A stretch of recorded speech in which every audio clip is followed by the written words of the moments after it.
Hey, this is John Carlos, and I'm here with a look at the Jessica Rabbit Disney Funko Pop from Who Framed Roger Rabbit.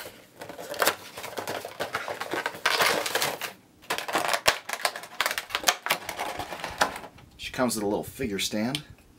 This little tiny hole fits into the peg. Get her to stand like that. The paint on this pop turned out great. In fact, my nitpicks with the paint are so minimal, they don't even really matter.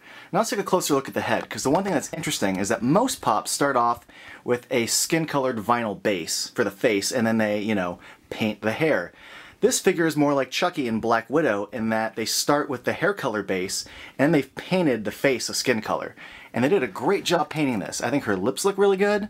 I like what they did with her eye, because she's got that kind of purple eyeshadow upper eyelid, but they added this black line around it, which gives it more of a cartoony look, considering she is a cartoon character in the movie.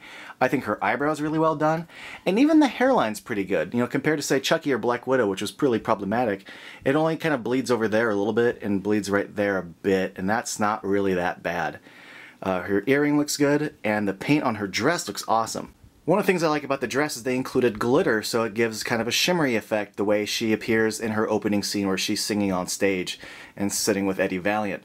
But another thing I like about this is they included really tiny glitter. I was really looking forward to that glitter-covered Entertainment Earth exclusive Olaf until I saw it and it had these fat pieces of glitter that just made the figure look really ugly. And I'm glad they went with really tiny glitter on this. It doesn't ruin the sculpt and it doesn't take away from the paint. It's just a really good tiny glitter. I think it was a really good choice on Funko's part. The paint on her gloves is pretty solid. It doesn't go all the way to the edge of her fingertips, but again, it's not that bad. It still looks fine. It still reads fine. Same thing with this silver paint bleeding on her glove. It's pretty minimal. There are little tiny nitpicks like that, but they don't take away from the figure. The line around her thigh is really good. It's not 100% perfect, but again, it's really good. It doesn't ruin anything. I love the way they sculpted her leg coming out of that slip. It's connected here, but I like that they included a little gap here. So, they could have just connected that too, but I like the fact that they took the time to create a gap behind her knee and the dress. But her shoes are painted well, her leg is painted well, her gloves are painted well.